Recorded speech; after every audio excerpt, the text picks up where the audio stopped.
Mesdames et messieurs, bonjour et bienvenue dans NTD le journal. Aujourd'hui, vendredi 29 juin, et voyons ensemble les grands titres de l'actualité chinoise.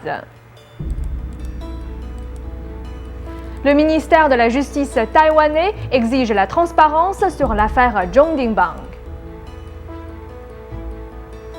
Il y a 10 ans, un piratage TV bouleversait le monde.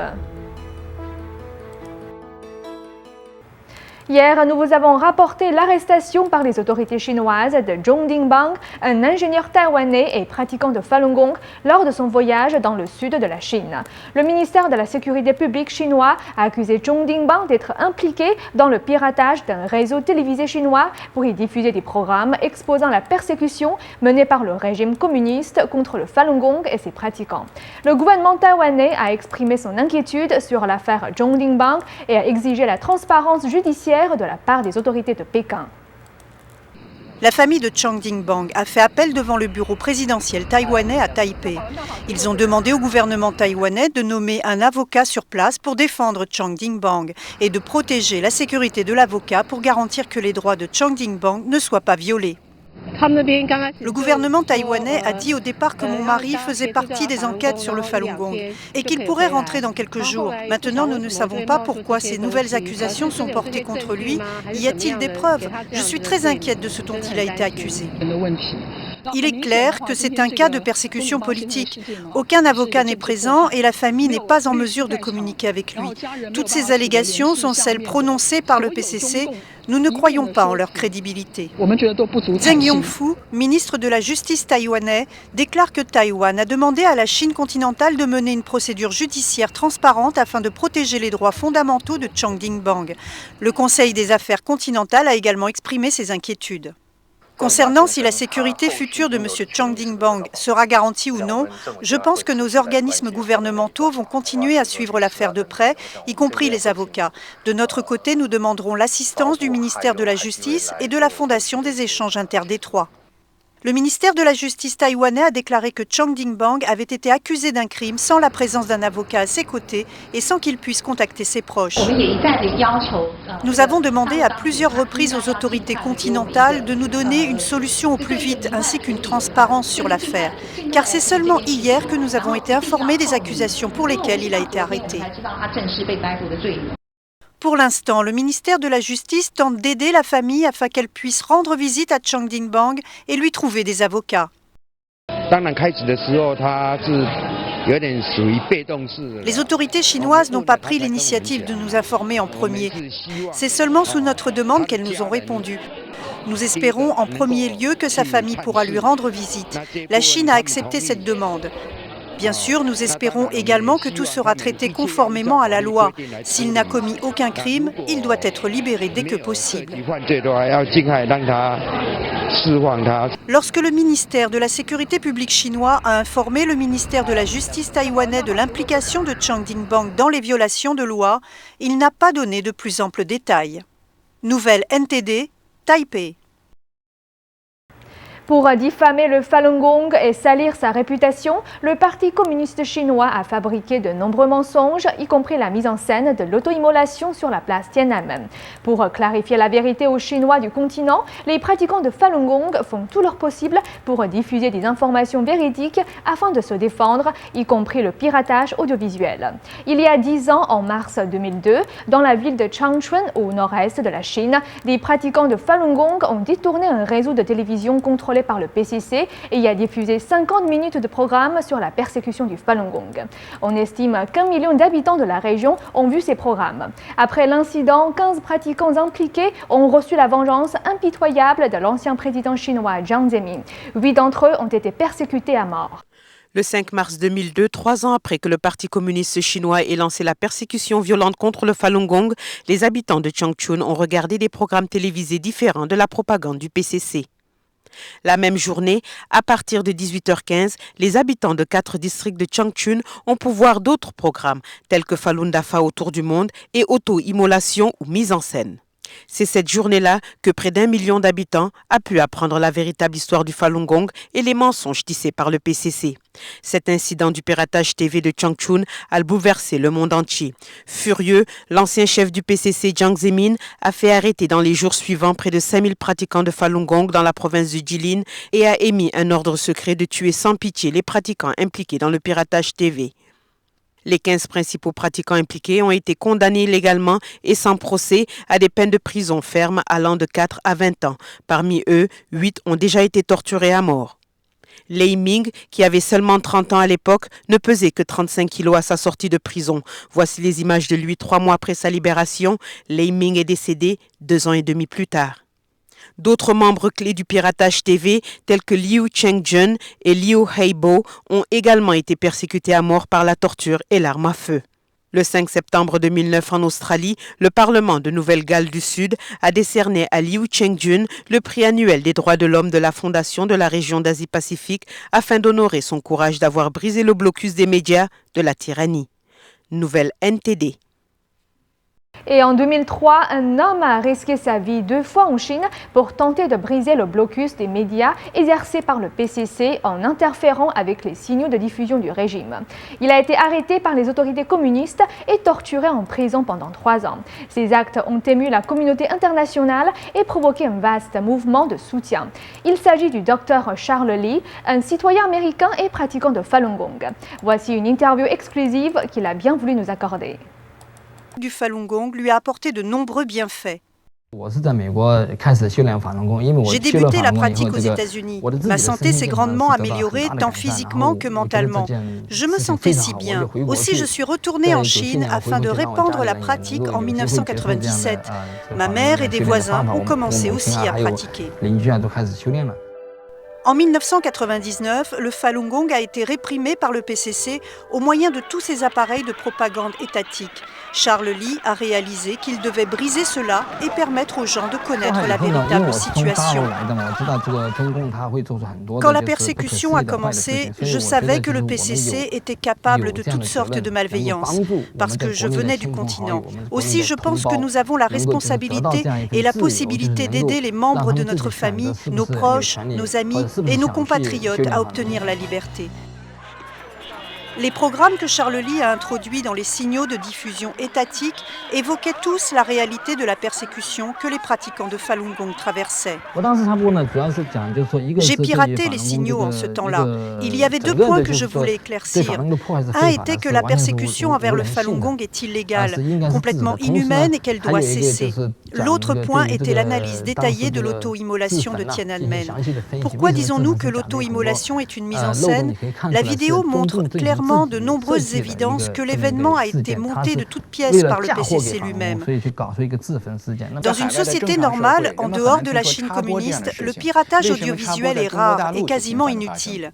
Mais pourquoi cela se produit-il fréquemment en Chine continentale? Le piratage audiovisuel se produit quand les gens n'ont pas d'autres moyens. Un citoyen normal n'a le droit de fabriquer ni un journal, ni une radio, ni une chaîne de télévision. Le PCC prive les gens de tous les droits. Aussi, le piratage audiovisuel se produit. On le fait pour utiliser le réseau de télévision actuel du régime pour permettre au public d'être informé. Aux États-Unis, il n'y a pas ce genre de choses, car les gens ici sont libres. Vous avez la liberté de parole, vous pouvez avoir votre chaîne de télévision, votre journal, faites-le juste. Personne ne viendra vous en empêcher. Aussi, qui voudrait pirater les signaux télévisés aux États-Unis? Pas besoin. Quelqu'un peut venir et simplement ouvrir une chaîne de télévision de son propre chef. Donc ce genre de choses ne peut se produire qu'en Chine, parce qu'il n'y a aucune liberté là-bas, elle est complètement niée par le PCC. Passons maintenant à notre dossier interdit du jour. Le massacre du 4 juin 1989 a impliqué beaucoup de monde. 4 jours après l'incident, l'UNESCO tenait une réunion à Paris. Ce devrait être une réunion de routine, mais le 4 juin avait bouleversé le monde. L'agenda a été modifié afin d'aborder l'événement du 4 juin.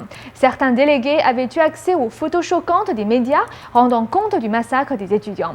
Le seul délégué chinois présent à la réunion était Zhao Fusan. Zhao était membre du conseil exécutif de l'organisation législative de l'UNESCO. On lui demanda de présenter la situation à Pékin et il prononça 3 phrases d'une résonance profonde. Puis il a pris la fuite et ne revint jamais. Yao Cong, un ami de Zhao, a révélé la véritable histoire de l'évasion de Zhao. Les autorités chinoises ont décrit le massacre de la place Tiananmen comme l'incident de Tiananmen, ajoutant « personne n'est mort ». Zhao Fusan savait clairement ce qui s'était passé le 4 juin et il en avait une information de première main. Face aux représentants de 168 pays à l'Assemblée générale des Nations unies, il devait prendre une décision. Que devait-il dire? 因为有良心的问题，他是虔诚的基督教徒，所以在这个问题上，他没有执行中央的指令，而是说了3句话。这个3句话呢，其实都是很简单的真理。第一句话就是他对于6·4事件发生这个枪杀学生这个事件感到震惊当然谁都感到震惊，是吧？这个是就是一句很简单的话。第二句话呢，就是说他对死难的人表示哀悼致敬。这也是一个很普通，当然是要对他们哀悼致敬了。第3句话就是说，从此中国的历史要重新写过。这句话很厉害的。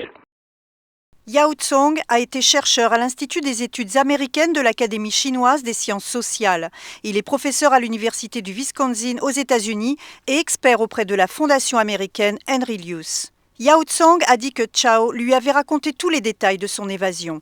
Yao Cong a apprécié les 3 phrases prononcées par Zhao aux Nations Unies. Il a exprimé son appréciation pour la résistance face au mal de Zhao, préconisant la justice, le courage et la sagesse.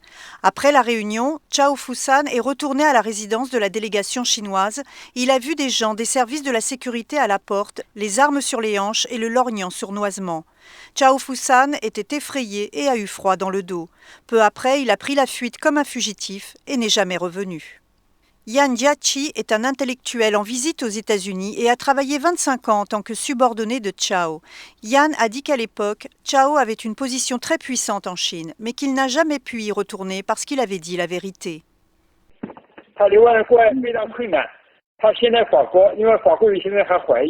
说他是不是跟国家安全部有关系，有这样的怀疑，他就后来到了比利时。后来现在生物来源都成问题，没有生物来源，他因为年纪很大了，他有一度曾经想到要到庙里面去当和尚了。后来到了美国科罗拉多大学，在那个一些大学里助教了很多年。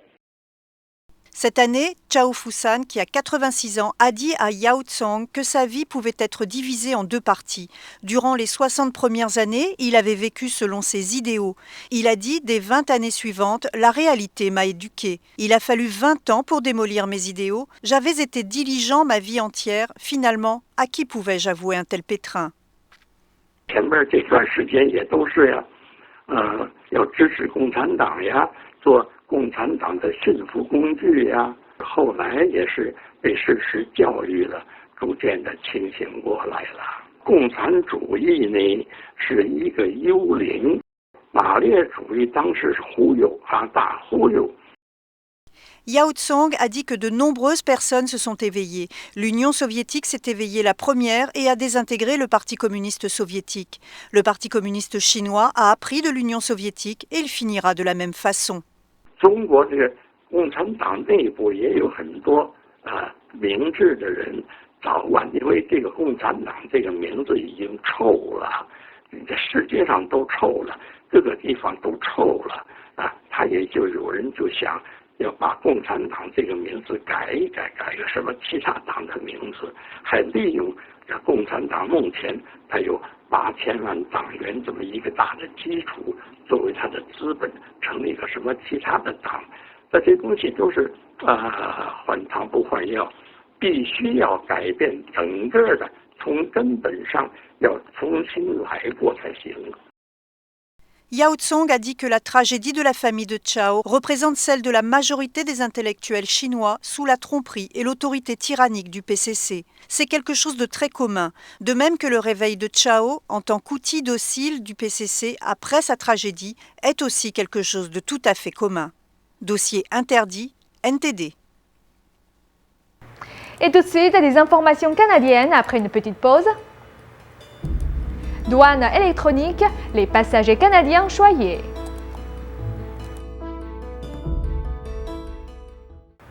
À l'occasion de la fête nationale du Québec, la Saint-Jean, plus de 200 personnes ont défilé à Paris le 24 juin dernier. Ils entendent apporter leur soutien aux étudiants québécois qui luttent contre la hausse des droits de scolarité à l'université. C'est sous un ciel maussade que plusieurs centaines d'étudiants ont défilé calmement.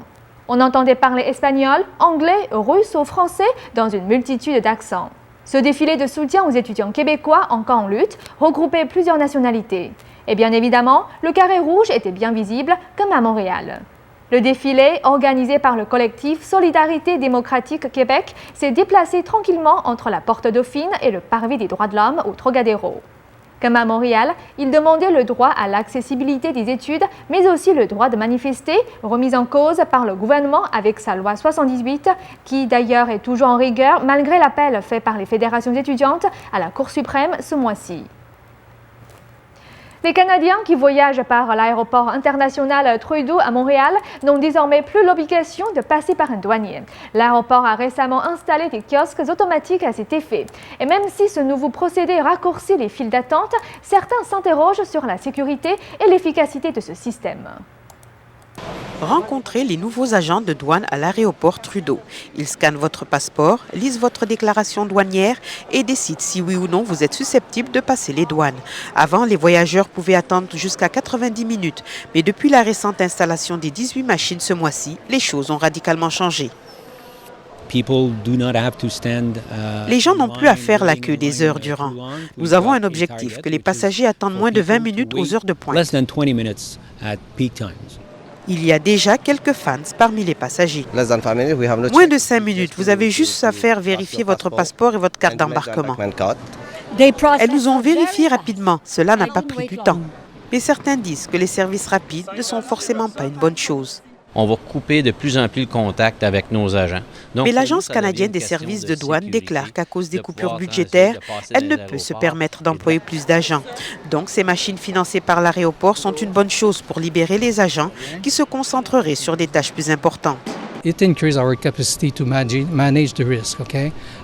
Cela augmente notre capacité à gérer le risque. Oui, la première partie du processus est automatique, mais lors de la seconde partie, les passagers rencontrent un agent qui vérifie leurs documents.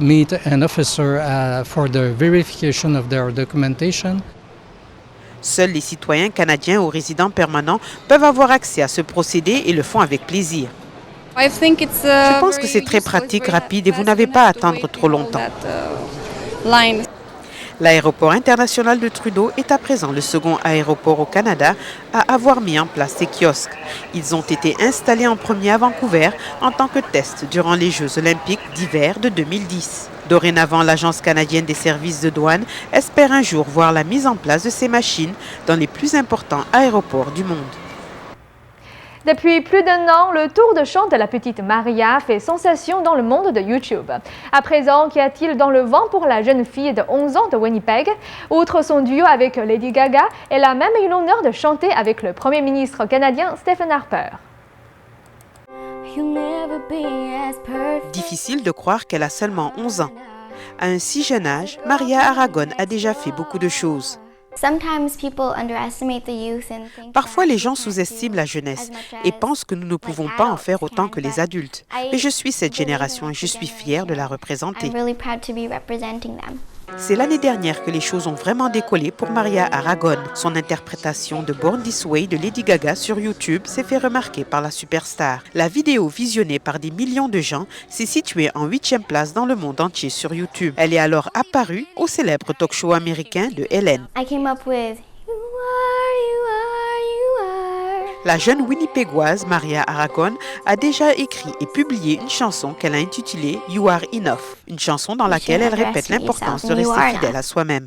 Maria a enregistré la chanson avec le célèbre producteur américain Narada Michael Walden. Monsieur Walden, réalisateur haut de gamme, a travaillé avec des icônes telles que Whitney Houston, Mariah Carey et Diana Ross. Voici le journal de la jeune Maria, une de ses possessions les plus précieuses. On y trouve ses pensées, les paroles de ses chansons qu'elle a griffonnées sur papier et une liste de ses objectifs de vie. Des objectifs qui, en fin de compte, profiteront à d'autres.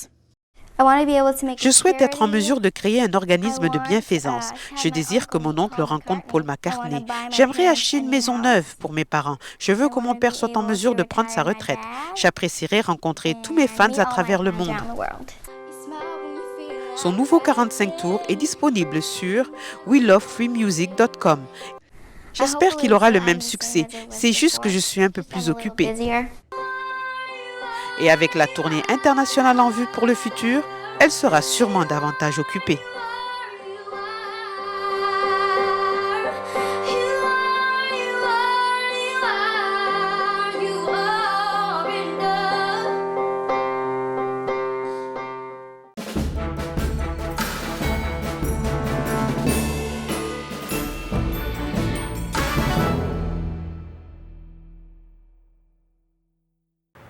Et restez avec nous pour plus de nouvelles internationales.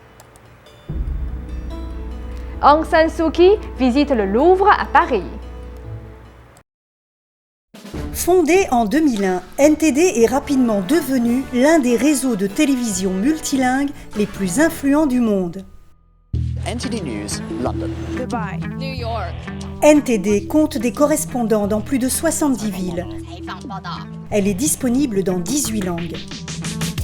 Bienvenidos a NTD Mundo. Bem-vindo a NTD Notícias.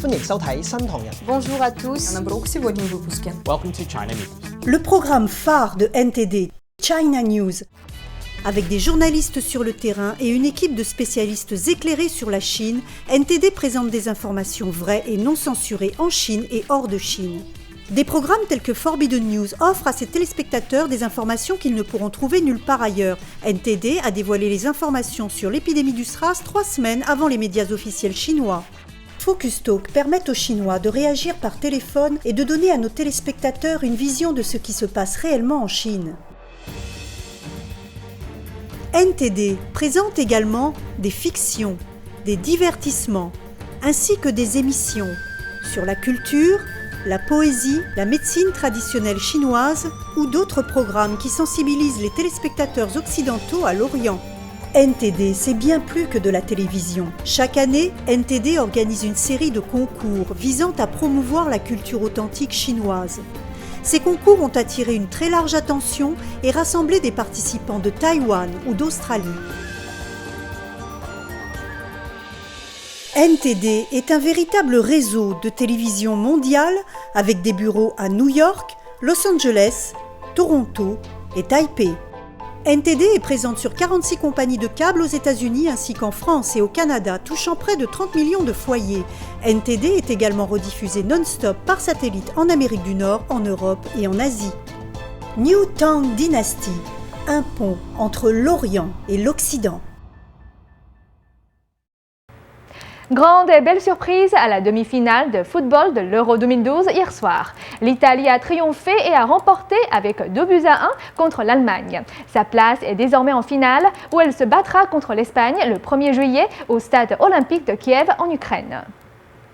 Au Stade national à Varsovie hier soir, la demi-finale de l'Euro 2012 entre l'Italie et l'Allemagne a produit un sacré bouleversement. L'Allemagne favorite a perdu et laisse sa place à l'Italie triomphante. L'Italie emporte 2-1 après une réduction du score sur pénalty dans le temps additionnel par Ozil.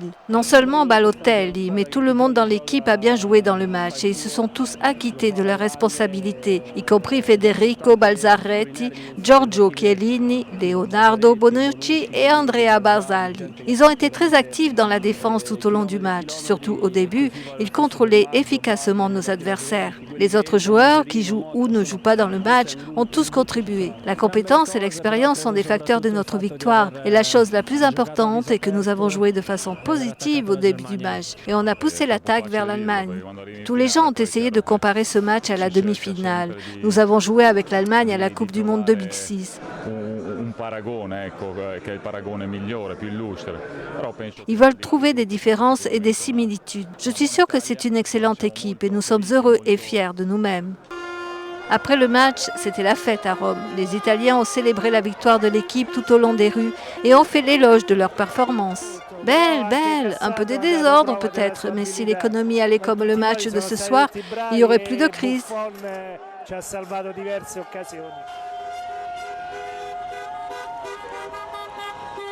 À présent, tous les yeux seront désormais axés sur la finale où les Italiens et les Espagnols se réuniront le 1er juillet.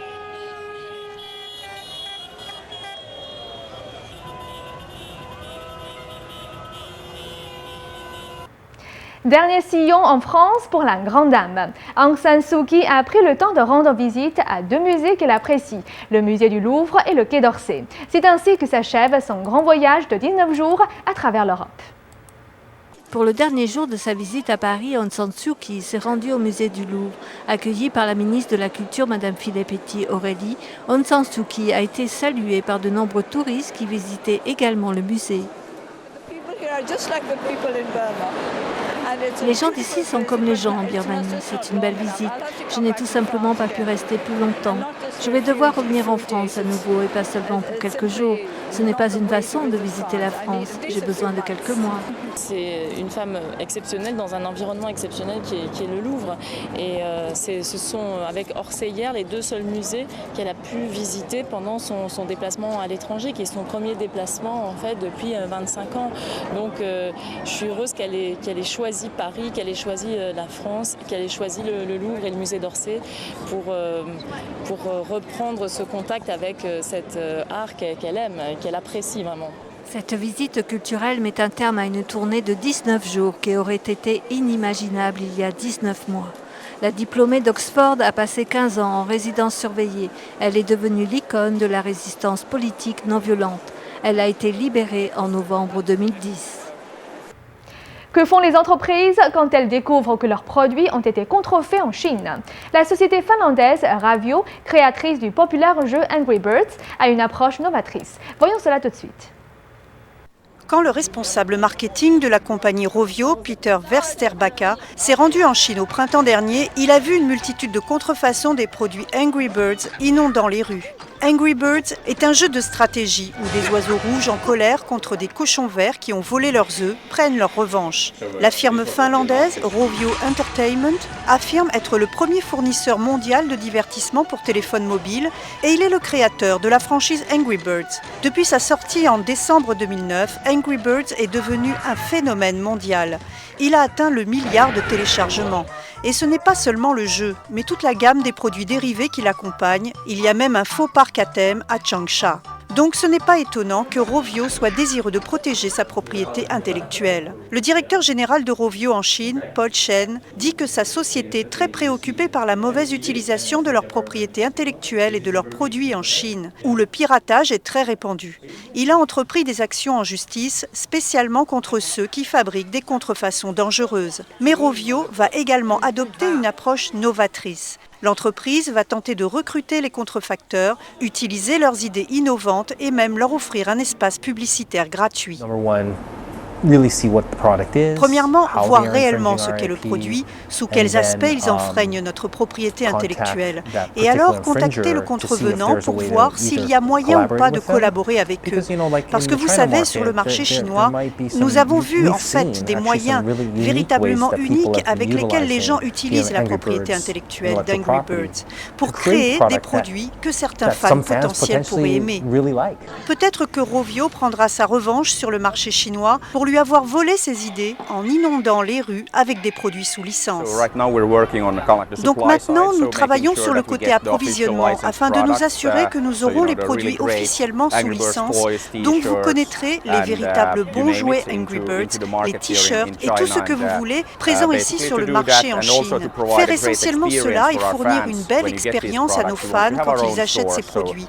Nous voulons avoir notre propre boutique, donc tout va être une question d'expérience. Beaucoup d'entreprises internationales, depuis des dizaines d'années, combattent les contrefacteurs chinois avec toute une palette de juristes. Cependant, aucune avancée n'a été faite. Maintenant, tous les yeux se tournent vers la nouvelle approche de Rovio, qui est de les amener à se joindre à eux, ou bien de voler leurs fausses idées. Le document déclarant l'émancipation des esclaves a été vendu aux enchères pour plus de 2 millions de dollars. C'est David Rombenstein, cofondateur du groupe Carlyle, qui se trouve être l'heureux possesseur maintenant. Le document déclarant l'émancipation des esclaves a été mis aux enchères. Il a finalement été vendu pour plus de 2 millions de dollars. La proclamation d'émancipation, signée par le président américain Abraham Lincoln en 1864, a rendu la liberté aux esclaves du Sud, ouvrant la voie à l'abolition de l'esclavage. Mais les détracteurs de Lincoln soutiennent que le document a été inefficace. La proclamation a en effet permis la libération directe de 40 ou 50 000 esclaves, mais elle a en réalité transformé l'armée du pays en une armée libératrice et a permis au Nord de gagner la guerre, avec l'aide considérable des soldats afro-américains qui, grâce à la proclamation d'émancipation, ont été accueillis dans l'armée du pays. C'est David Rubenstein, cofondateur du groupe Carlyle, qui a remporté les enchères et qui partagera l'arrêté avec le secteur public de l'institution de Washington, D.C. Et voyons maintenant une compétition hors du commun, celle de robes de mariée en papier toilette. La gagnante, Susan Brennan, est victorieuse pour la seconde année consécutive. Une façon d'essuyer les dépenses d'une future mariée, porter une robe de mariée faite en papier toilette. Les participants de la compétition de robes de mariée en papier toilette ont créé des robes vraiment intéressantes en n'utilisant rien d'autre que du papier toilette, du scotch, de la colle, des aiguilles et du fil. Ce n'est pas si dur. Avec le scotch, les aiguilles se collent. Il faut nettoyer la machine parce qu'il y en a partout. La robe de Suzanne, Bohemian Cupcake, a été faite en une semaine et a nécessité 10 gros rouleaux de papier toilette. Les mannequins qui portent ces robes disent qu'elles sont douces et légères à porter. C'est un peu lourd, mais comparé à la plupart des robes de mariée, c'est probablement plus léger. C'est la deuxième année consécutive que Susan Brennan gagne cette compétition. Et avant de refermer ce journal, passons en revue les titres qui ont marqué l'actualité. Le ministère de la Sécurité publique chinois a accusé Zhong Dingbang, un ingénieur taïwanais et pratiquant de Falun Gong, d'être impliqué dans le piratage d'un réseau télévisé chinois pour y diffuser des programmes exposant la persécution menée par le régime communiste contre le Falun Gong et ses pratiquants. Le gouvernement taïwanais a exprimé son inquiétude sur l'affaire Zhong Dingbang et a exigé la transparence judiciaire de la part des autorités de Pékin. Il y a 10 ans, en mars 2002, dans la ville de Changchun, au nord-est de la Chine, des pratiquants de Falun Gong ont détourné un réseau de télévision et y a diffusé 50 minutes de programme sur la persécution du Falun Gong. 1 million d'habitants de la région auraient vu ces programmes. Après l'incident, 15 pratiquants impliqués ont reçu la vengeance impitoyable de l'ancien président chinois Jiang Zemin. 8 d'entre eux ont été persécutés à mort. Et ainsi s'achève votre journal. Merci de nous avoir suivis. De la part de la rédaction de NTD Le Journal, je vous souhaite un très bon week-end. À lundi prochain.